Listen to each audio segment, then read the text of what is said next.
आज के अखबारों में जो सबसे ज़रूरी बातें हैं, वो सब लेकर आए हैं हम आपके अपने चैनल सुन लो यूपीएससी पर।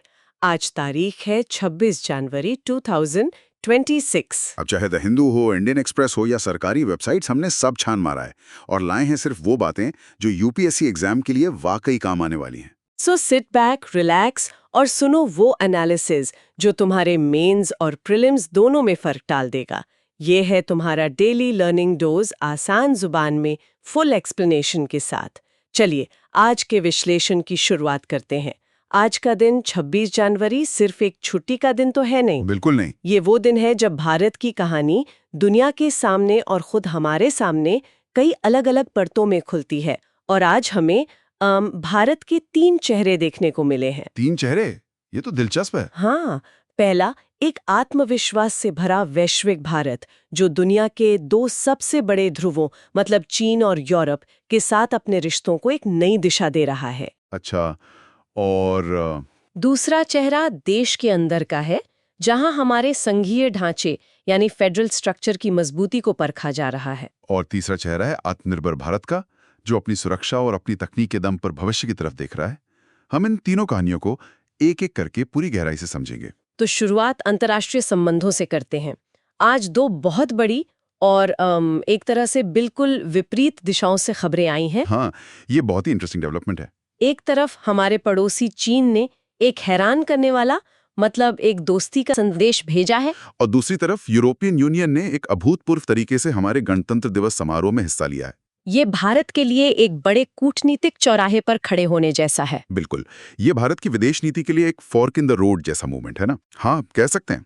चलिए पहले उस संदेश की बात करते हैं जो हिमालय के पार से आया है। चीन के राष्ट्रपति शी जिनपिंग ने भारत की राष्ट्रपति द्रौपदी मुर्मू को 77वें गणतंत्र दिवस पर एक खास बधाई संदेश भेजा है। खास मतलब बधाई संदेश तो एक सामान्य कूटनीतिक प्रक्रिया है। इसमें ऐसा क्या है जो इसे हेडलाइन बना रहा है? इसमें खास हैं वो शब्द जो इस्तेमाल किए गए हैं। 2020 के गलवान घाटी संघर्ष के बाद ये पहली बार है जब चीनी नेतृत्व ने इतने सकारात्मक और गर्मजोशी वाले शब्दों का इस्तेमाल किया है। अच्छा। संदेश में एक पुराना लेकिन बहुत महत्वपूर्ण मुहावरे का जिक्र है, ड्रैगन और एलिफेंट का डांस। शी जिनपिंग ने कहा है कि दोनों देशों को अच्छे पड़ोसी, दोस्त और पार्टनर बनना चाहिए। ड्रैगन और एलिफेंट, ये सुनकर मुझे 2018-19 का दौर याद आ रहा है। बिल्कुल। वुहान और मामल्लापुरम समिट के समय ये शब्द बहुत चलन में थे, लेकिन गलवान के बाद तो ये पूरी तरह से गायब हो गए थे। इसका वापस आना क्या संकेत देता है? यही आज का सबसे बड़ा सवाल है। क्या ये चीन की रणनीति में एक वास्तविक बदलाव का संकेत है या फिर ये सिर्फ एक सामरिक दिखावा है? इसे समझने के लिए हमें थोड़ा पीछे जाना होगा। हाँ, थोड़ा कॉन्टेक्स्ट तो चाहिए होगा। 2020 से 2024 तक भारत चीन के रिश्ते द फ्रीज यानी एक बर्फीले दौर में थे। भारत का स्टैंड बिल्कुल साफ और सख्त था, जिसे हमारे विदेश मंत्री कई बार दोहरा चुके हैं। सीमा पर शांति ही सामान्य संबंधों के लिए पहली शर्त है। मतलब जब तक line of actual control LAC पर तनाव कम नहीं होता, बाकी सब कुछ रुका रहेगा। एग्जैक्टली। लेकिन हमने देखा कि 2024 के अंत में रूस के कजान में हुए ब्रिक्स समिट में प्रधानमंत्री मोदी और राष्ट्रपति शी जिनपिंग के बीच एक मुलाकात हुई थी। हाँ, हुई थी। क्या ये बर्फ वहीं से पिघलनी शुरू हुई? हो सकता है। हाँ, वो एक शुरुआत थी। उस मुलाकात के बाद दोनों तरफ से बयान थोड़े नरम हुए थे, लेकिन आज का ये संदेश उस प्रक्रिया को एक कदम और आगे ले जाता है। अब हम 3 जरूरी कॉन्सेप्ट्स को समझते हैं जो इस पूरे मामले की जड़ हैं। ठीक है। पहला तो यही है, ड्रैगन और एलिफेंट। ड्रैगन चीन का प्रतीक है, शक्ति, अधिकार, महत्वाकांक्षा। और हाथी भारत का ज्ञान, स्थिरता और ताकत। इस मुहावरे का मतलब है कि एशिया की ये 2 महाशक्तियां एक दूसरे से लड़ने की बजाय अगर साथ मिलकर आगे बढ़ें तो ये पूरी सदी एशिया की हो सकती है। और दूसरा कॉन्सेप्ट क्या है? दूसरा कॉन्सेप्ट है सिविलाइजेशनल स्टेट यानी सभ्यता राज्य। ये बहुत गहरा विचार है। इसे थोड़ा आसान शब्दों में समझाइए। जरूर। इसे ऐसे समझिए, ज्यादातर देश जैसे यूरोप के अपनी पहचान वेस्टफेलियन संप्रभुता के आधार पर बनाते हैं, मतलब उनकी सीमाएं, उनका संविधान, उनकी सरकार। लेकिन भारत और चीन खुद को सिर्फ एक राष्ट्र राज्य नहीं मानते। अच्छा। वो खुद को हजारों साल पुरानी, निरंतर बहती हुई सभ्यताओं के रूप में देखते हैं। उनकी विदेश नीति सिर्फ राष्ट्रीय हितों से नहीं, बल्कि इस गहरे ऐतिहासिक गौरव और सांस्कृतिक मूल्यों से भी प्रभावित होती है। मतलब जब वो एक दूसरे से बात करते हैं तो वो सिर्फ दो प्रधानमंत्री या राष्ट्रपति नहीं होते, बल्कि दो सभ्यताएं एक दूसरे से मुखातिब होती हैं। बिल्कुल सही पकड़ा आपने। और शायद इसीलिए अपमान या सम्मान जैसे शब्द उनकी कूटनीति में ज्यादा मायने रखते हैं। बिल्कुल। और यहीं से तीसरा कॉन्सेप्ट निकलता है जो चीन की पसंदीदा रणनीति रही है, डुअल ट्रैक पॉलिसी, यानी दो तरफा नीति। ये क्या है? चीन हमेशा से ये चाहता था कि सीमा विवाद को एक तरफ रखकर व्यापार, निवेश और बाकी संबंधों को सामान्य रूप से चलने दिया जाए। मतलब बॉर्डर पर तनाव बना रहे, लेकिन हमारा व्यापार बढ़ता रहे। जिसे भारत ने गलवान के बाद पूरी तरह से खारिज कर दिया। हाँ, हमने दिखा दिया कि अब ये डुअल ट्रैक पॉलिसी नहीं चलेगी। तो अब सवाल ये है कि अगर चीन अपनी इस पसंदीदा नीति से पीछे हटकर दोस्ती की बात कर रहा है, तो क्यों?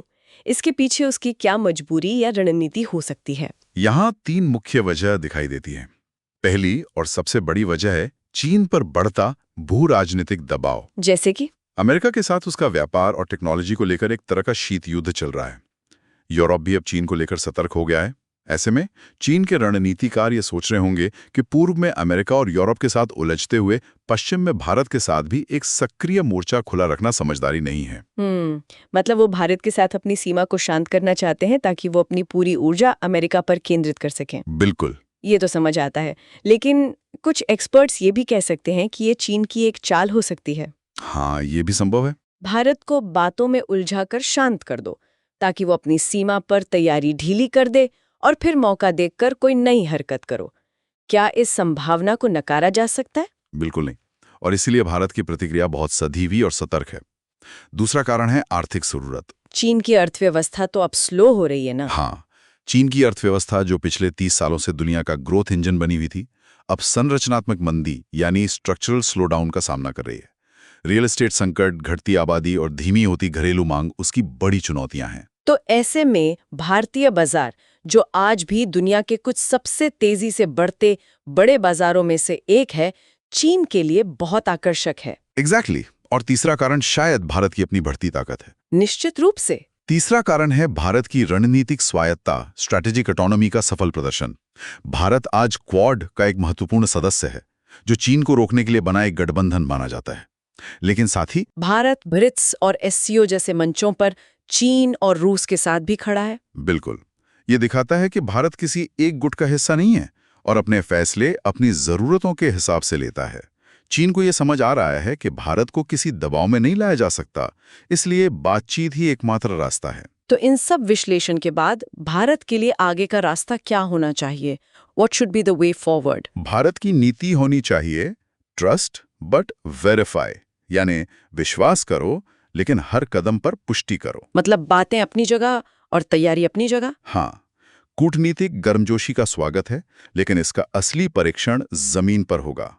जब तक LAC पर अप्रैल 2020 से पहले की स्थिति बहाल नहीं हो जाती, जब तक दोनों सेनाएं पीछे हटकर डी-एस्केलेशन पूरा नहीं कर लेती, तब तक संबंधों को पूरी तरह सामान्य नहीं माना जा सकता। तो हमें बातचीत के दरवाजे खुले रखने हैं, लेकिन अपनी सैन्य तैयारी और सीमा पर बुनियादी ढांचे के विकास को और तेजी से आगे बढ़ाना है। बिल्कुल सही। तो ये थी चीन की कहानी।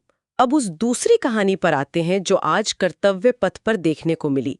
इतिहास में पहली बार यूरोपियन यूनियन के दो सबसे बड़े नेता। हाँ, ये बहुत बड़ा डेवलपमेंट है। यूरोपियन काउंसिल के प्रेसिडेंट मिस्टर एंटोनियो कोस्टा और यूरोपियन कमीशन की प्रेसिडेंट सुश्री उर्सुला वॉन डे लेन एक साथ हमारे गणतंत्र दिवस के मुख्य अतिथि थे। ये कितना बड़ा संकेत है? ये एक बहुत बड़ा और सोचा समझा संकेत है। ये दिखाता है कि भारत EU संबंध अब सिर्फ व्यापारिक लेन देन से आगे बढ़कर एक गहरी रणनीतिक साझेदारी में बदल रहे हैं। सुश्री वॉन डे लेन का बयान इस पूरी यात्रा का सार है। उन्होंने कहा, एक सफल भारत दुनिया को अधिक स्थिर, समृद्ध और सुरक्षित बनाता है। ये शब्द बताते हैं कि यूरोप अब भारत को सिर्फ एक बाजार के रूप में नहीं, बल्कि एक ऐसे पार्टनर के रूप में देख रहा है जो वैश्विक स्थिरता के लिए जरूरी है। यहाँ पर कई श्रोताओं को EU के स्ट्रक्चर को लेकर कंफ्यूजन हो सकता है। मतलब मुझे भी होता है कि यूरोपियन काउंसिल और यूरोपियन कमीशन में क्या फर्क है और दोनों के अध्यक्षों को एक साथ बुलाने का क्या मतलब है? ये एक बहुत अच्छा सवाल है। इसे आसान शब्दों में समझते हैं। यूरोपियन काउंसिल को आप EU का थिंक टैंक या पॉलिटिकल हेड मान सकते हैं। अच्छा। इसमें सभी सदस्य देशों जैसे जर्मनी, फ्रांस के राष्ट्राध्यक्ष होते हैं। इसका काम ईयू को राजनीतिक दिशा देना है। मिस्टर एंटोनियो कोस्टा इसके अध्यक्ष हैं। ठीक है। और यूरोपियन कमीशन? दूसरी तरफ यूरोपियन कमीशन ईयू की कार्यकारी शाखा यानी एग्जीक्यूटिव ब्रांच है। जैसे हमारी कैबिनेट, ये रोजमर्रा के काम, कानून लागू करना और बजट को मैनेज करती है। सुश्री उर्सुला वॉन डर लेयन इसकी अध्यक्ष हैं। ओ, तो दोनों को एक साथ बुलाकर भारत ने एक ही समय में ईयू की राजनीतिक इच्छा शक्ति और उसकी नौकरशाही दोनों को एक साथ साधा है। एकदम सही। ये एक मास्टर स्ट्रोक है। इसका मतलब है कि भारत कह रहा है कि हम सिर्फ वादे नहीं चाहते, हम जमीन पर काम होते देखना चाहते हैं। और इस रिश्ते के केंद्र में है एक बहुत पुरानी अटकी हुई फ्री ट्रेड एग्रीमेंट, है ना? हाँ, जिसका आधिकारिक नाम है broad based trade and investment agreement, BTA। ये बातचीत 2013 में रुक गई थी और 2022 में फिर से शुरू हुई। और इस बातचीत में सबसे बड़ी बाधा क्या है? मैंने कार्बन बॉर्डर एडजस्टमेंट मैकेनिज्म मतलब CBAM के बारे में बहुत सुना है। ये आखिर है क्या भला? CBAM इस FTA की राह का सबसे बड़ा रोड़ा है। इसे एक उदाहरण से समझते हैं। हाँ, प्लीज। मान लीजिए यूरोप में एक कंपनी स्टील बनाती है। वहां पर्यावरण के नियम बहुत सख्त हैं, इसलिए उसे प्रदूषण कम करने वाली महंगी टेक्नोलॉजी लगानी पड़ती है, जिससे उसका स्टील महंगा हो जाता है। ठीक है। अब भारत की एक कंपनी स्टील बनाती है जहां शायद उतने सख्त नियम नहीं हैं, तो उसका स्टील सस्ता है। जब ये सस्ता भारतीय स्टील यूरोप के बाजार में जाता है, तो वहां की कंपनी कहती है कि ये तो बराबरी का मुकाबला नहीं है। अच्छा, तो CBAM इसी को बराबर करने का एक तरीका है। हाँ, CBAM एक तरह का कार्बन टैक्स है जो यूरोप अपने बॉर्डर पर लगाएगा। वो कहेगा कि भारत से जो स्टील आ रहा है, उसे बनाने में जितना कार्बन उत्सर्जन हुआ है, उस पर टैक्स दो, ताकि उसकी कीमत हमारे स्टील के बराबर हो जाए। लेकिन भारत तो इसे गलत मानेगा, है ना? बिल्कुल। यूरोप इसे पर्यावरण की रक्षा का एक कदम बताता है, लेकिन भारत और दूसरे विकासशील देश इसे एक छिपा हुआ व्यापार अवरोध यानी a form of non tariff barrier मानते हैं। उनका कहना है कि यह हमारे निर्यात को महंगा कर देगा और हमारे MSMEs को सबसे ज्यादा नुकसान पहुंचाएगा। ये तो एक बहुत बड़ी चुनौती है। इसके अलावा भी कोई और मुद्दे हैं? हाँ, ऑटोमोबाइल पर टैरिफ, दवाइयों पर इंटेलेक्चुअल प्रॉपर्टी राइट्स और डेटा की सुरक्षा को लेकर भी मतभेद हैं।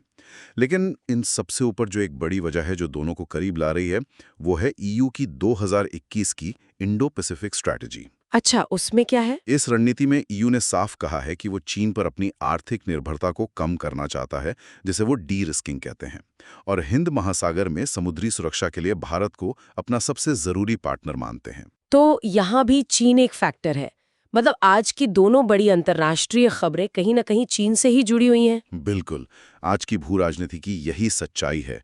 तो इस भारत EU साझेदारी के 3 मुख्य स्तंभ हैं। पहला, आर्थिक आवश्यकता। EU को चीन के अलावा बाजार चाहिए और भारत को टेक्नोलॉजी और निवेश। सही। दूसरा, सुरक्षा संरेखण। आज परेड में EU सैन्य दल की प्रतीकात्मक उपस्थिति ये दिखाती है कि ये रिश्ता अब सिर्फ बोर्ड रूम तक सीमित नहीं है, ये हिंद महासागर की सुरक्षा तक पहुंच गया है। और तीसरा, संतुलन बनाना। मतलब ये साझेदारी भारत को अमेरिका और रूस पर अपनी पारंपरिक निर्भरता को बैलेंस करने का एक और विकल्प देती है। बिल्कुल, लेकिन जैसा आपने CBAM का उदाहरण दिया, चुनौतियां भी गंभीर हैं। रेगुलेटरी डाइवर्जेंस यानी दोनों के नियमों में अंतर एक बड़ी समस्या है। श्रम कानून, पर्यावरण मानक, डेटा प्राइवेसी, इन सब पर EU के मानक बहुत ऊंचे हैं। और यही आगे की राह भी तय करता है। भारत को इस बढ़ती नजदीकी का इस्तेमाल इन मुद्दों पर एक व्यवहारिक समाधान खोजने के लिए करना चाहिए। हाँ, जैसे हम CBAM को लागू करने के लिए एक लंबी संक्रमण अवधि या तकनीकी सहायता की मांग कर सकते हैं, ताकि हमारी इंडस्ट्री खुद को इसके लिए तैयार कर सके। ये रिश्ता संभावनाओं से भरा है, लेकिन इसकी सफलता इन मुश्किल डिटेल्स को सुलझाने पर ही निर्भर करेगी। तो ये थी वैश्विक मंच की बात।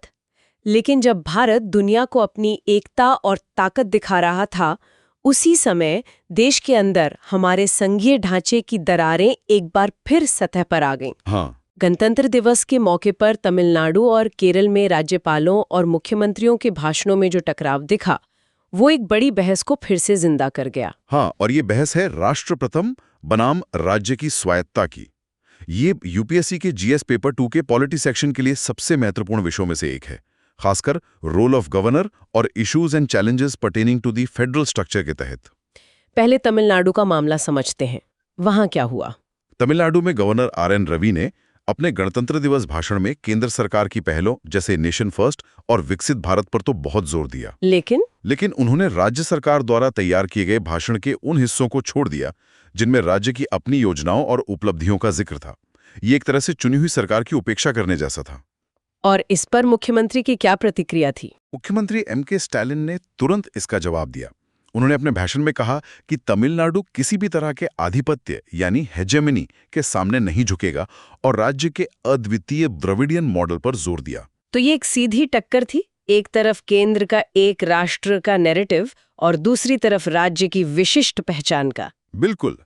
केरल में भी कुछ ऐसा ही देखने को मिला, है ना? हाँ, केरल में टकराव थोड़ा और सूक्ष्म था, लेकिन संदेश साफ था।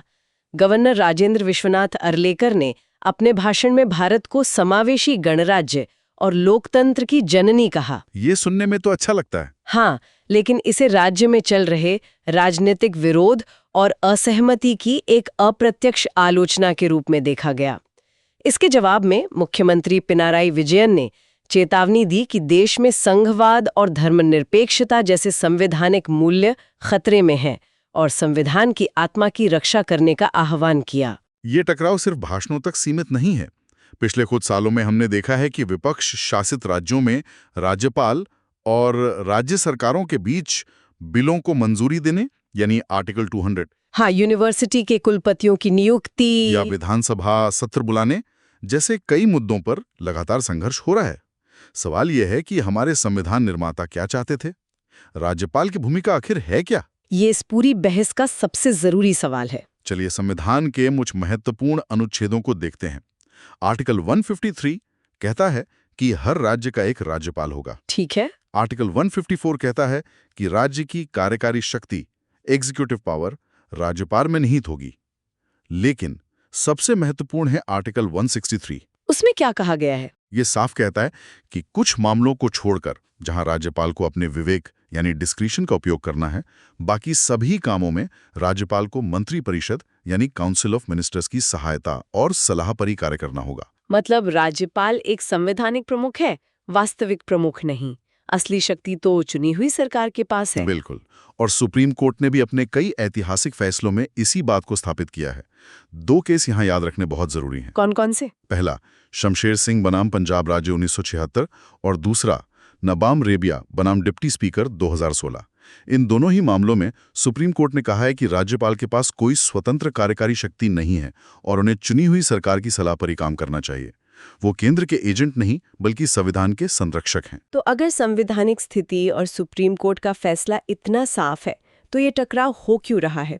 मतलब राष्ट्र प्रथम की दलील देने वाले राज्यपालों का पक्ष क्या है और संघवाद की दुहाई देने वाली राज्य सरकारों का पक्ष क्या है? राज्यपालों और उनके समर्थकों का तर्क है कि उनका कर्तव्य राष्ट्रीय एकता और अखंडता को बनाए रखना है। वो ये सुनिश्चित करना चाहते हैं कि राज्य के कानून और नीतियां संविधान की भावना के खिलाफ न जाएं। मतलब वो खुद को एक सेफ्टी वॉल्व के रूप में देखते हैं। हाँ, जो राज्य सरकार को निरंकुश होने से रोकता है। वहीं राज्य सरकारों का तर्क है कि वो सीधे जनता द्वारा चुने गए हैं और उन्हें लोगों से किए वादों को पूरा करने का जनादेश मिला है। और राज्यपाल, जो कि एक नियुक्त पद है, उनके काम में बाधा डालकर लोकतंत्र का अपमान कर रहे हैं। बिल्कुल। वो आर्टिकल 1 का हवाला देते हैं जो कहता है India that is Bharat shall be A union of states. उनका कहना है कि राज्यों को मजबूत करने से ही संघ मजबूत होता है। इस टकराव का सीधा असर शासन पर पड़ता होगा। हाँ, और ये इसका सबसे दुखद पहलू है। इससे महत्वपूर्ण कानूनों के बनने में देरी होती है, विकास की योजनाएं अटक जाती हैं, जिसे पॉलिसी पैरालिसिस कहते हैं। और सबसे खतरनाक बात यह है कि राज्यपाल जैसे संवैधानिक कार्यालय का राजनीतिकरण हो जाता है, जिससे जनता का इन संस्थाओं पर से विश्वास कम होता है, जो हमारे लोकतंत्र के लिए अच्छा संकेत नहीं है। तो इसका समाधान क्या हो सकता है? समाधान उन सिफारिशों में छिपा है जो सालों से दी जा रही हैं लेकिन लागू नहीं की गई। सरकारिया आयोग 1983 और पुंछी आयोग 2007 दोनों ने राज्यपाल की भूमिका पर विस्तृत सुझाव दिए थे। जैसे राज्यपाल राज्य के बाहर का एक प्रतिष्ठित व्यक्ति होना चाहिए जिसका सक्रिय राजनीति से कोई लेना देना ना हो। उसकी नियुक्ति मुख्यमंत्री के परामर्श से की जानी चाहिए और उन्हें हटाने के लिए एक उचित प्रक्रिया होनी चाहिए ताकि वो केंद्र सरकार की मर्जी पर निर्भर ना रहें। जब तक इन सुधारों को लागू नहीं किया जाता, तब तक ये टकरावात्मक संघवाद हमारे सहकारी संघवाद के आदर्श पर हावी होता रहेगा।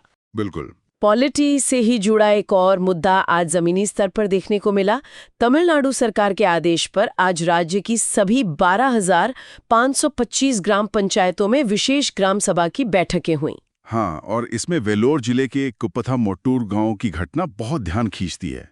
वहां के निवासियों ने बैठक का बहिष्कार कर दिया। बहिष्कार कर दिया, क्यों? वजह?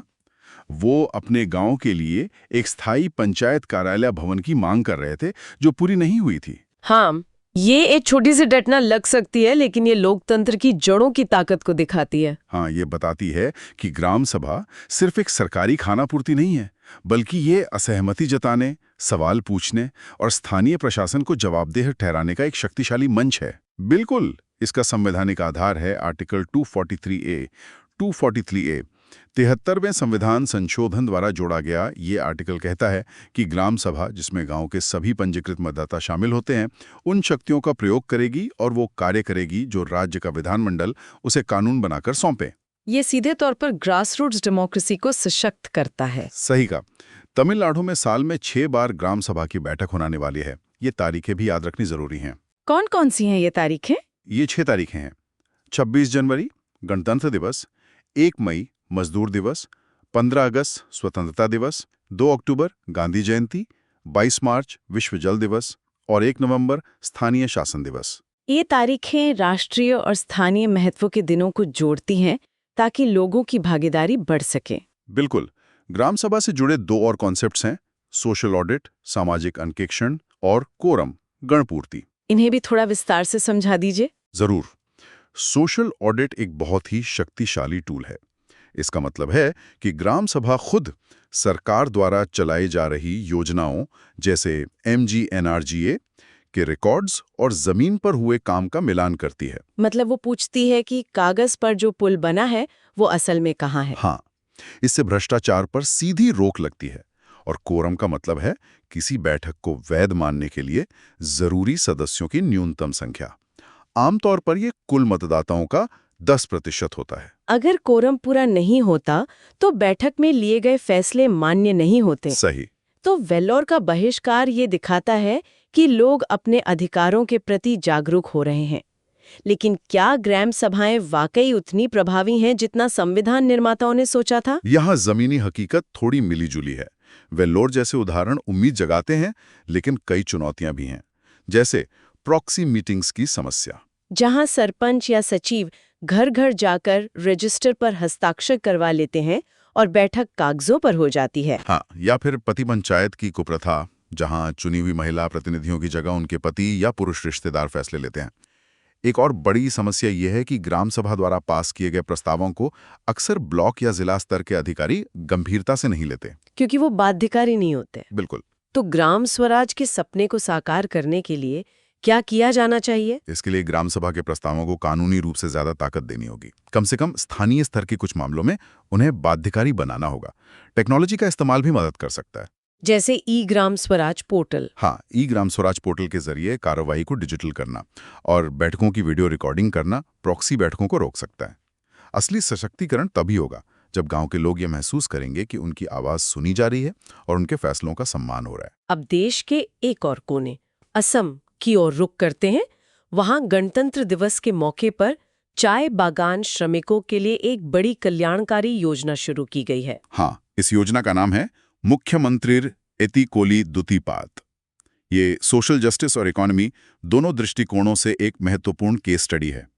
ये GS पेपर 2 में welfare schemes for vulnerable sections और GS पेपर 3 में major crops and plantation economy के टॉपिक से सीधे जुड़ती है। इस योजना के तहत क्या किया जा रहा है? इस योजना के तहत असम के 6 लाख से ज्यादा चाय बागान श्रमिकों को, जिनमें स्थायी और आकस्मिक दोनों शामिल हैं, 5,000 रुपए का एकमुश्त वित्तीय अनुदान यानी वन टाइम फाइनेंशियल ग्रांट दिया जा रहा है। ये डायरेक्ट बेनिफिट ट्रांसफर DBT के माध्यम से सीधे उनके बैंक खातों में जाएगा, है ना? हाँ, और इस लॉन्च का एक और ऐतिहासिक महत्व है।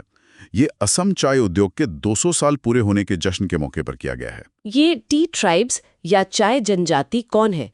इनके पीछे की पूरी कहानी क्या है? ये कहानी भारत के औपनिवेशिक इतिहास का एक दर्दनाक अध्याय है।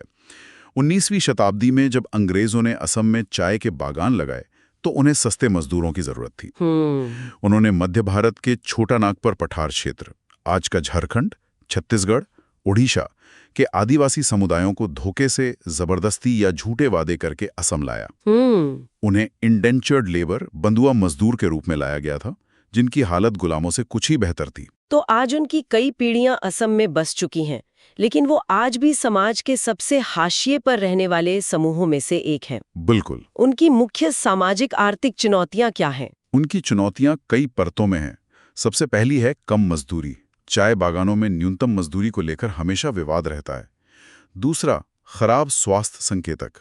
चाय बागान क्षेत्रों में मातृ मृत्यु दर और शिशु मृत्यु दर राज्य के औसत से कहीं ज्यादा है। और भूमि अधिकारों का भी मुद्दा है ना? हाँ, ये सबसे बड़ी समस्या है, भूमि अधिकारों की कमी। पीढ़ियों से बागानों में रहने के बावजूद ज्यादातर के पास अपनी जमीन का पट्टा नहीं है, जिससे वो हमेशा असुरक्षित महसूस करते हैं। तो इस संदर्भ में ये 5,000 रुपए की मदद कितना मायने रखती है? इसका सामाजिक आर्थिक प्रभाव दो तरह से देखा जा सकता है।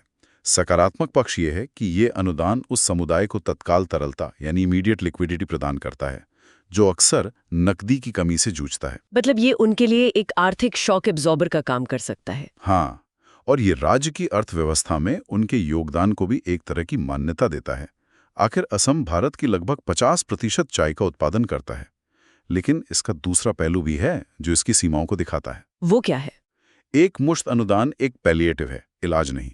ये दर्द को कुछ देर के लिए कम कर सकता है, लेकिन बीमारी को ठीक नहीं करता। मतलब चाय श्रमिकों की असली मांगे तो संरचनात्मक सुधारों की हैं। हाँ, दैनिक मजदूरी में सम्मानजनक वृद्धि, जमीन का पट्टा देना ताकि वो सिर्फ मजदूर बनकर ना रहें, और बागानों के अंदर बेहतर स्कूल और अस्पतालों का निर्माण।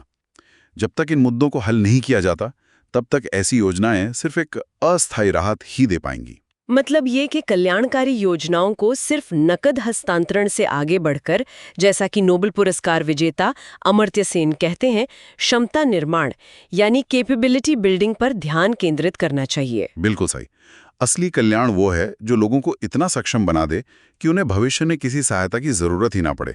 इसके लिए चाय जनजातियों के युवाओं को अच्छी शिक्षा और कौशल विकास के अवसर देने होंगे, ताकि वो सिर्फ कम वेतन वाले बागान श्रम के चक्कर में फंसे ना रहें।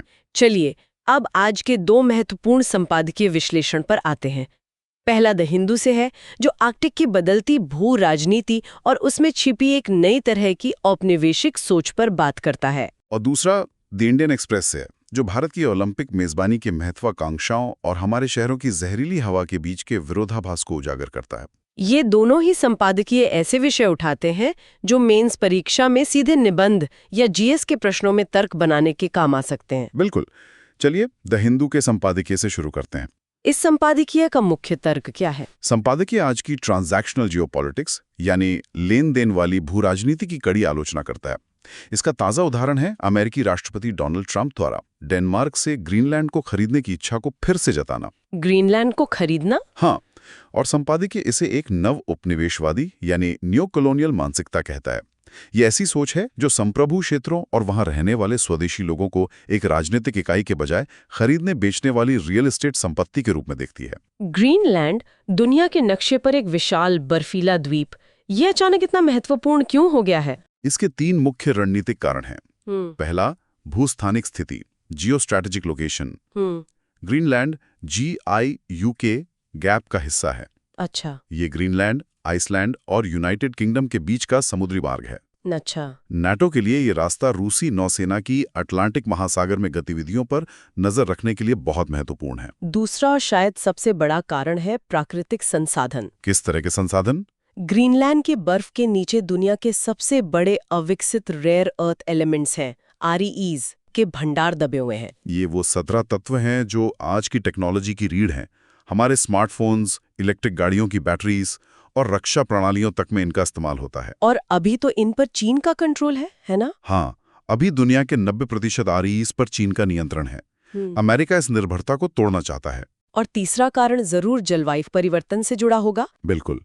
तीसरा कारण है जलवायु परिवर्तन। जैसे जैसे आर्कटिक की बर्फ पिघल रही है, नए शिपिंग मार्ग खुल रहे हैं, जैसे नॉर्थ वेस्ट पैसेज। ये एशिया और यूरोप के बीच की दूरी को काफी कम कर सकते हैं। इससे ग्रीनलैंड भविष्य में एक महत्वपूर्ण लॉजिस्टिक हब बन सकता है। तो संपादकीय की नव उपनिवेशवादी वाली आलोचना का आधार क्या है? आलोचना का आधार ये है कि ग्रीनलैंड को खरीदने का ये विचार वहां रहने वाले लोगों, खास तौर पर इनुइट समुदाय के आत्मनिर्णय के अधिकार का अपमान है। अच्छा। 2009 के सेल्फ रूल एक्ट के तहत ग्रीनलैंड को अपने प्राकृतिक संसाधनों पर स्वायत्ता मिली हुई है। उसे एक वस्तु की तरह खरीदना बेचना इस कानूनी और नैतिक अधिकार की पूरी तरह से अनदेखी करता है। ये इनुइट लोगों को इस पूरे लेन देन में एक मूक दर्शक बना देता है। इस पूरी कहानी में भारत कहाँ खड़ा है? आर्कटिक की राजनीति से हमारा क्या लेना देना? हमारा बहुत कुछ लेना देना है। भारत आर्कटिक परिषद, आर्कटिक काउंसिल में एक पर्यवेक्षक यानी ऑब्जर्वर देश है। हमारा वहाँ एक रिसर्च स्टेशन हिमाद्री भी है। भारत की आर्कटिक नीति इस क्षेत्र को वैज्ञानिक अनुसंधान, सतत विकास और शांतिपूर्ण सहयोग के लिए एक वैश्विक सामान्य यानी ग्लोबल कॉमन के रूप में देखती है। एक सैन्यकृत या बिका हुआ आर्कटिक उस नियम आधारित व्यवस्था को तोड़ता है जिसका भारत समर्थन करता है। और अगर ग्रीनलैंड के संसाधनों पर अमेरिका का एकाधिकार हो जाता है तो ये सिर्फ चीन के एकाधिकार की जगह ले लेगा, जो भारत के रणनीतिक स्वायत्ता के लिए अच्छा नहीं है। बिल्कुल सही। अब द इंडियन एक्सप्रेस के संपादकीय पर आते हैं, जिसका शीर्षक ही बहुत कुछ कहता है, पोडियम पर कब्जा करो लेकिन पहले हवा की समस्या को देखो। ये संपादकीय एक तीखे विरोधाभास को सामने रखता है। एक तरफ भारत की खेल महत्वाकांक्षाएं आसमान छू रही हैं। हम 2030 के यूथ ओलंपिक्स और 2036 के समर ओलंपिक्स की मेजबानी के लिए बोली लगा रहे हैं। हाँ, और दूसरी तरफ हमारे शहरों, खासकर दिल्ली का एयर क्वालिटी इंडेक्स AQI लगातार खतरनाक स्तर पर बना हुआ है। हाल ही में इंडिया ओपन बैडमिंटन टूर्नामेंट के दौरान कई अंतर्राष्ट्रीय एथलीटों ने खराब हवा की वजह से नाम वापस ले लिया। संपादकीयों का मुख्य तर्क है, आप जहरीली हवा में सांस लेते हुए स्वर्ण पदक जीतने की उम्मीद नहीं कर सकते। बिल्कुल। वायु प्रदूषण का एथलीटों के प्रदर्शन पर क्या वैज्ञानिक प्रभाव पड़ता है? इसका बहुत गंभीर प्रभाव पड़ता है। एक सामान्य व्यक्ति के मुकाबले उच्च तीव्रता वाले खेलों में लगे एथलीट 10 से 20 गुना ज्यादा हवा में सांस लेते हैं। अच्छा। दौड़ते या खेलते समय वो अक्सर मुंह से सांस लेते हैं, जिससे नाक में मौजूद नेचुरल फिल्टर बाईपास हो जाता है।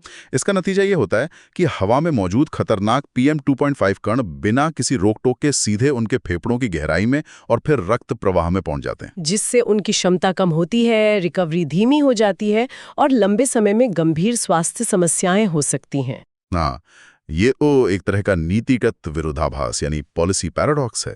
सरकार एक तरफ target Olympic podium scheme, tops और खेलो इंडिया जैसी योजनाओं पर हजारों करोड़ खर्च कर रही है, और दूसरी तरफ वो पर्यावरणीय बुनियादी ढांचा यानी स्वच्छ हवा प्रदान करने में विफल हो रही है, जो किसी भी एथलीट के लिए सबसे जरूरी है। बिल्कुल।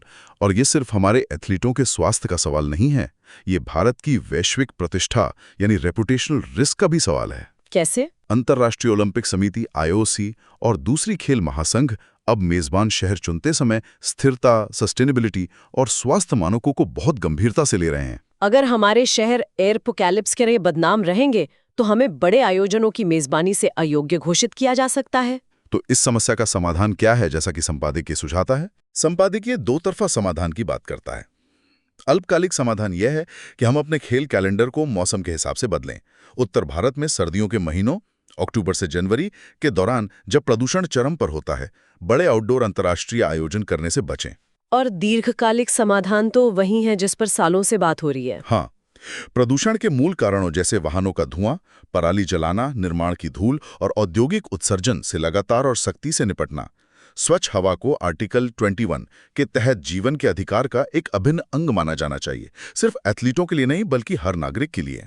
अब बात करते हैं विज्ञान और प्रौद्योगिकी की, एक ऐसा क्षेत्र जहां आज भारत का मस्तक गर्व से ऊंचा हुआ, और इसका सबसे बड़ा सबूत दुनिया के सबसे बड़े सर्च इंजन के होम पेज पर दिखा। बिल्कुल। गूगल ने आज भारत के 77वें गणतंत्र दिवस पर अपने होम पेज डूडल को इसरो को समर्पित किया। ये एक बहुत बड़ा सम्मान है। हाँ, मैंने भी देखा।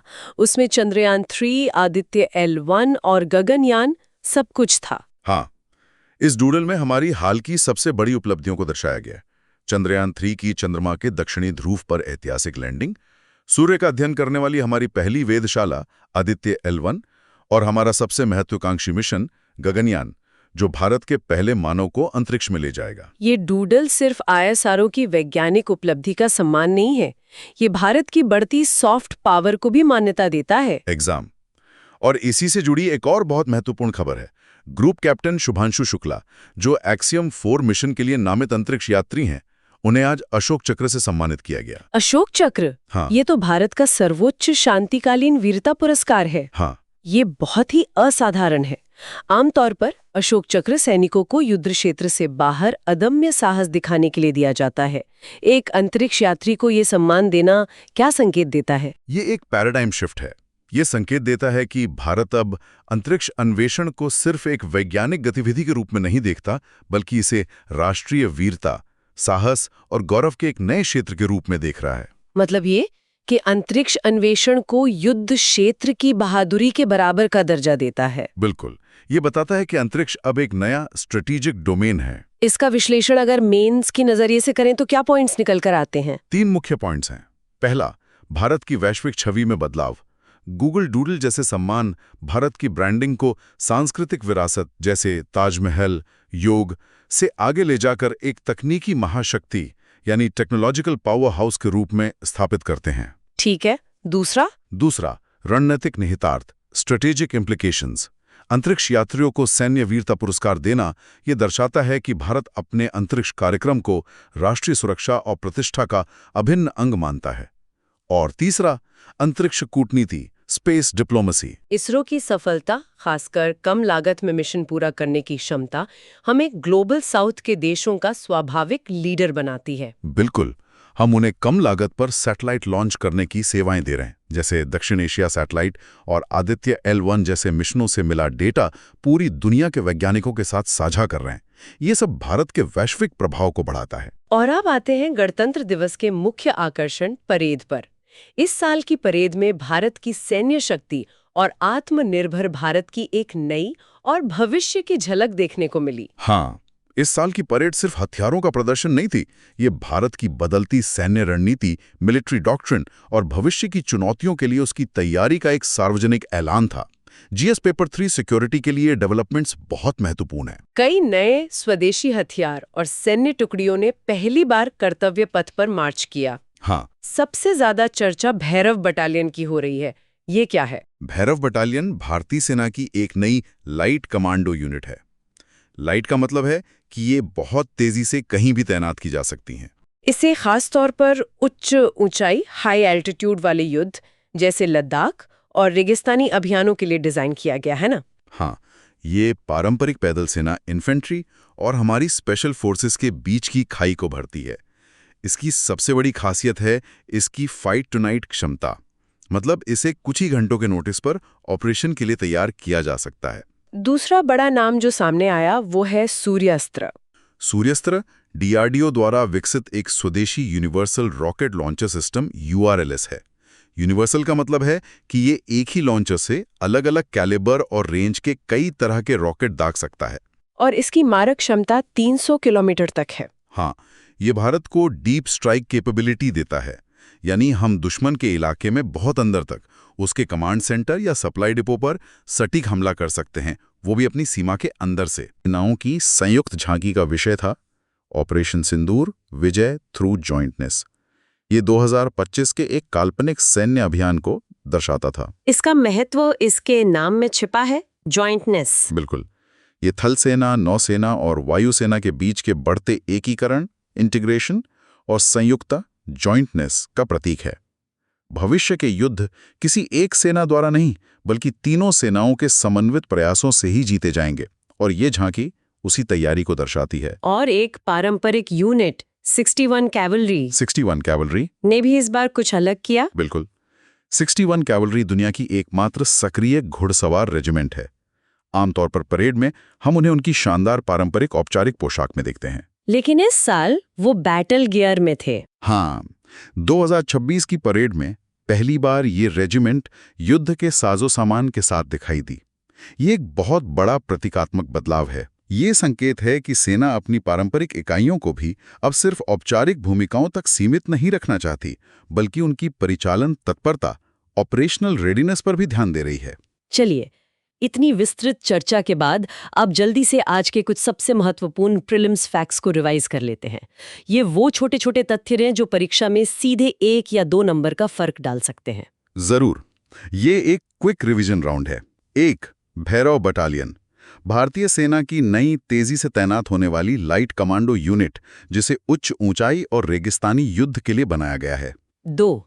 सूर्यास्त्र, स्वदेशी universal rocket launcher system URLS, जिसकी मारक क्षमता 300 किलोमीटर तक है। अगला है एंटोनियो कोस्टा। हाँ, यूरोपियन काउंसिल के अध्यक्ष जो भारतीय गोवा मूल के हैं।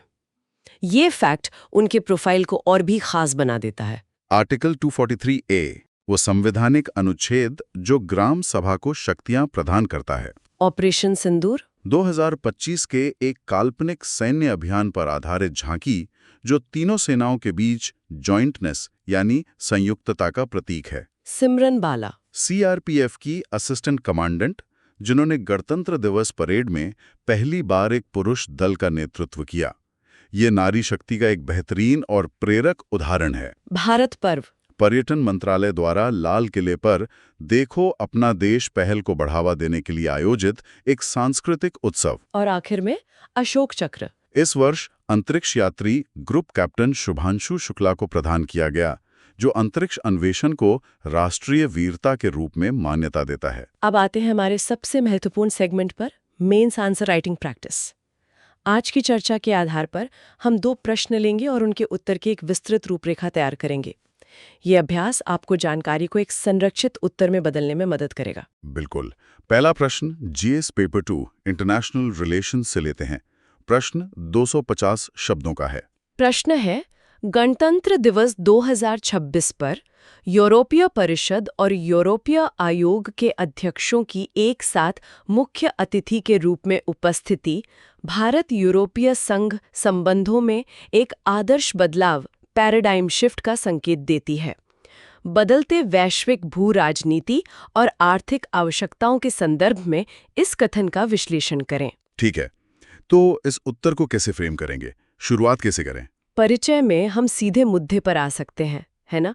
हम लिखेंगे कि अंटोनियो कोस्टा और उर्सुला वॉन डर लेयन का एक साथ मुख्य अतिथि बनना एक अभूतपूर्व कूटनीतिक घटना है, जो भारत EU संबंधों के महज व्यापारिक से आगे बढ़कर एक गहरी रणनीतिक साझेदारी में बदलने का स्पष्ट संकेत है। बिल्कुल सही। इसके बाद बॉडी में क्या-क्या पॉइंट्स होने चाहिए? बॉडी को हम 3 हिस्सों में बांट सकते हैं। मुख्य भाग 1, इकोनॉमिक ड्राइवर। यहाँ हम बताएंगे कि इस बदलाव का सबसे बड़ा कारण आर्थिक है। हम अटकी हुई फ्री ट्रेड अग्रीमेंट FTA की तात्कालिकता पर चर्चा करेंगे। और ये भी लिखेंगे कि EU चीन से डी-रिस्क करना चाहता है और उसे एक भरोसेमंद बड़े बाजार की जरूरत है, जबकि भारत को अपनी अर्थव्यवस्था के लिए टेक्नोलॉजी, निवेश और स्वच्छ ऊर्जा चाहिए।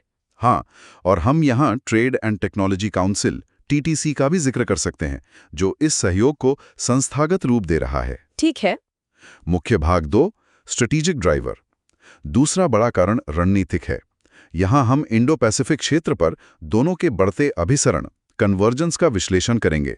दोनों ही एक नियम आधारित व्यवस्था और एक मल्टीपोलर एशिया चाहते हैं। और हम ये भी बता सकते हैं कि EU अब सुरक्षा मामलों में सिर्फ एक पेयर नहीं, बल्कि एक प्लेयर बनना चाहता है। बिल्कुल, और भारत इसमें उसका स्वाभाविक साझेदार है। मुख्य भाग 3, वैल्यूज ड्राइवर। तीसरा बिंदु मूल्यों पर आधारित है। हम लिखेंगे कि भारत और EU दुनिया के सबसे बड़े लोकतंत्र हैं। ऐसे समय में जब चीन रूस की सत्तावादी धुरी वैश्विक नियमों को चुनौती दे रही है, भारत और EU का लोकतांत्रिक संरेखण स्वाभाविक और महत्वपूर्ण हो जाता है। और निष्कर्ष में क्या लिखेंगे? निष्कर्ष में हम इन सभी बिंदुओं को समेटते हुए लिखेंगे कि यह यात्रा भारत EU संबंधों को संभाव्य यानी पोटेंशियल से रणनीतिक वास्तविकता यानी स्ट्रेटेजिक रियलिटी में ले जा रही है। लेकिन इस साझेदारी की वास्तविक सफलता CBAM और डेटा गोपनीयता जैसी नियामक बाधाओं को व्यावहारिक रूप से हल करने की क्षमता पर निर्भर करेगी। बिल्कुल सटीक। बहुत बढ़िया। अब दूसरा प्रश्न लेते हैं, GS पेपर 3, सिक्योरिटी डिफेंस से 150 शब्दों का। ठीक है। प्रश्न, रक्षा क्षमताओं का सच्चा स्वदेशीकरण केवल हार्डवेयर के निर्माण की नहीं, बल्कि स्वदेशी परिचालन सिद्धांतों, इंडिजीनियस ऑपरेशनल डॉक्ट्रिन्स को विकसित करने की भी मांग करता है। 77वें गणतंत्र दिवस परेड में प्रदर्शित नई संपत्तियों और संरचनाओं के संदर्भ में इस कथन पर चर्चा करें। ये एक बहुत ही विश्लेषणात्मक प्रश्न है। परिचय में हम 77वें गणतंत्र दिवस परेड की आत्मनिर्भर भारत थीम और ऑपरेशन सिंदूर झांकी का संदर्भ देंगे, जो स्वदेशीकरण और संयुक्तता पर जोर देती है। मुख्य भाग 1, हार्डवेयर, द व्हाट। पहले भाग में हम कथन के पहले हिस्से यानी हार्डवेयर को संबोधित करेंगे। इसमें सूर्यास्त्र का उदाहरण दे सकते हैं। हाँ, हम सूर्यास्त्र रॉकेट प्रणाली का उदाहरण देंगे। हम बताएंगे कि ये सिर्फ एक आयातित हथियार की नकल नहीं है, बल्कि ये भारत की अपनी जरूरतों के हिसाब से बनाई गई डीप स्ट्राइक क्षमता का प्रतीक है, जो आत्मनिर्भर हार्डवेयर का एक उत्कृष्ट उदाहरण है। मुख्य भाग 2, सॉफ्टवेयर डॉक्ट्रिन, द हाउ। दूसरे और ज्यादा महत्वपूर्ण भाग में हम परिचालन सिद्धांतों यानी डॉक्ट्रिन्स पर चर्चा करेंगे। यहाँ हम भैरव बटालियन का उदाहरण देंगे। बिल्कुल, हम तर्क देंगे कि सिर्फ हथियार बनाना काफी नहीं है, उन्हें इस्तेमाल करने का तरीका भी स्वदेशी होना चाहिए। भैरव बटालियन का गठन भारत के अद्वितीय सीमावर्ती इलाकों की चुनौतियों का सामना करने के लिए किया गया है। मतलब ये एक वन साइज फिट्स ऑल दृष्टिकोण से हटकर हमारी विशिष्ट जरूरतों के लिए एक विशेष सिद्धांत के विकास को दर्शाता है। हाँ, जो अजाइल और हाइब्रिड वॉरफेयर की तैयारी की ओर एक कदम है। और निष्कर्ष कंक्लूजन में हम लिखेंगे कि हार्डवेयर और सॉफ्टवेयर एक दूसरे के पूरक हैं। सच्चा स्वदेशीकरण तब होता है जब हमारा बनाया हुआ हथियार हमारे बनाए हुए तरीके से हमारी जमीन पर लड़े। और 77वें गणतंत्र दिवस की परेड ने यह दिखाया कि भारत अब इन दोनों ही मोर्चों पर एक साथ आगे बढ़ रहा है। चलिए अब अपनी तैयारी को परखते हैं आज के क्विज के साथ। मैं 5 सवाल पूछूंगी और आप उनका विस्तृत एक्सप्लेनेशन देंगे। जरूर। Q1, सूर्य अस्त्र प्रणाली के बारे में निम्नलिखित कथनों पर विचार करें। 1. यह एक स्वदेशी रूप से विकसित universal rocket launcher system UNRLS है। 2. इसकी अधिकतम मारक क्षमता 300 किलोमीटर तक है। 3. इसे फ्रांस के सहयोग से विकसित किया गया था। उपरोक्त में से कौन सा सही है? इसका सही उत्तर है A, 1 और 2 केवल। कथन 1 और 2 बिल्कुल सही हैं। ये DRDO द्वारा पूरी तरह से स्वदेशी रूप से विकसित किया गया है और इसकी रेंज 300 किलोमीटर तक है। कथन 3 गलत है क्योंकि इसमें किसी भी विदेशी सहयोग, खासकर फ्रांस का हाथ नहीं है। ये आत्मनिर्भर भारत का एक प्रमुख उदाहरण है। Q2, भैरव बटालियन का सबसे अच्छा वर्णन क्या है? A. भारतीय नौसेना की एक समुद्री कमांडो इकाई। B. तीव्र प्रतिक्रिया के लिए भारतीय सेना की एक लाइट कमांडो बटालियन। C. वायुसेना का एक विशेष गरुड़ कमांडो स्क्वाड्रन। D. सीमा सुरक्षा बल की एक ऊंट सवार इकाई। इसका सही उत्तर है B, तीव्र प्रतिक्रिया के लिए भारतीय सेना की एक लाइट कमांडो बटालियन। जैसा कि हमने चर्चा की, इसे विशेष रूप से उच्च ऊंचाई और रेगिस्तानी इलाकों में तेजी से कार्रवाई करने के लिए बनाया गया है। ये पैदल सेना और स्पेशल फोर्सेस के बीच की एक नई क्षमता है। Q3, भारत पर्व किस मंत्रालय की पहल है? A. संस्कृति मंत्रालय। B. गृह मंत्रालय। C. पर्यटन मंत्रालय। D. शिक्षा मंत्रालय। सही उत्तर है C, पर्यटन मंत्रालय। यह हर साल गणतंत्र दिवस समारोह के हिस्से के रूप में लाल किले पर आयोजित किया जाता है। इसका मुख्य उद्देश्य देखो अपना देश पहल को बढ़ावा देना, देशभक्ति की भावना जगाना और देश की समृद्ध सांस्कृतिक विविधता को प्रदर्शित करना है। Q4, 77वें गणतंत्र दिवस के मुख्य अतिथियों के संदर्भ में निम्नलिखित कथनों पर विचार करें। 1. एंटोनियो कोस्टा यूरोपीय आयोग के अध्यक्ष हैं। 2. उर्सुला वॉन डर लेयन यूरोपीय परिषद की अध्यक्ष हैं। उपरोक्त में से कौन सा से कथन सही है? इसका सही उत्तर है D, न तो 1 और न ही 2। यहां दोनों भूमिकाओं को उल्टा कर दिया गया है, जो एक आम गलती है। सही ये है कि एंटोनियो कोस्टा यूरोपीय परिषद यूरोपियन काउंसिल के अध्यक्ष हैं और उर्सुला वॉन डर लेयन यूरोपीय आयोग यूरोपियन कमीशन की अध्यक्ष हैं। प्रीलिम्स में ऐसे ही छोटे छोटे तथ्यों पर ध्यान देना होता है। और आखिरी सवाल Q5, चीन के हालिया गणतंत्र दिवस संदेश में ड्रैगन और हाथी एक साथ नृत्य करते हैं। रूपक का अर्थ है A. चीन और भारत के बीच सैन्य संघर्ष। B. चीन की भारत पर आर्थिक प्रभुत्व की इच्छा। C. चीन और भारत के बीच सहकारी और सह अस्तित्व वाले संबंध। डी, भारत का क्वाड में शामिल होने पर चीन की नाराजगी। इसका सही उत्तर है सी, चीन और भारत के बीच सहकारी और सह अस्तित्व वाले संबंध। यह रूपक इस विचार का प्रतीक है कि एशिया की दो सबसे बड़ी शक्तियां एक दूसरे से प्रतिस्पर्धा करने के बजाय अगर मिलकर काम करें तो दोनों का एक साथ उदय हो सकता है। इसका इस्तेमाल वुहान और मामल्लापुरम शिखर सम्मेलनों में भी किया गया था। तो ये था आज का हमारा विस्तृत विश्लेषण। चलिए, जाने से पहले आज की चर्चा के मुख्य बिंदुओं को एक बार फिर से देख लेते हैं। जरूर, की टेकअवेज पर एक नजर डालते हैं। International relations. आज हमने देखा कि भारत एक ही समय में दो अलग-अलग कूटनीतिक रास्ते पर चल रहा है। भारत चीन संबंधों में ड्रैगन एलिफेंट की वापसी एक सकारात्मक संकेत है, लेकिन भारत की ट्रस्ट बट वेरीफाई की नीति अड़िग रहनी चाहिए।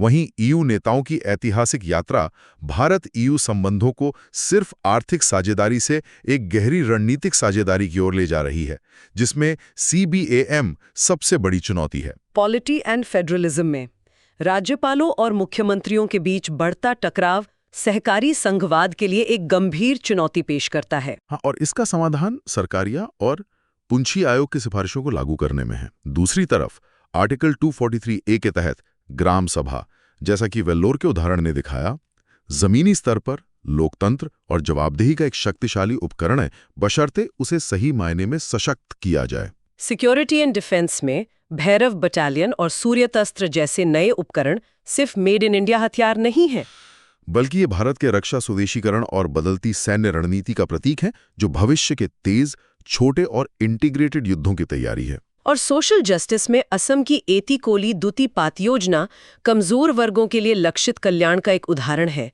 लेकिन यह हमें याद दिलाती है कि स्थायी समाधान नकद हस्तांतरण में नहीं, बल्कि शिक्षा, स्वास्थ्य और भूमि अधिकारों जैसे संरचनात्मक सुधारों में निहित है।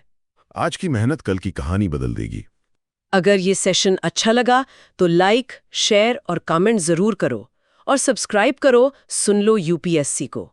299 रुपीज 299 रुपीज मेंबरशिप ज्वाइन करके एक्सक्लूसिव कंटेंट का एक्सेस लो।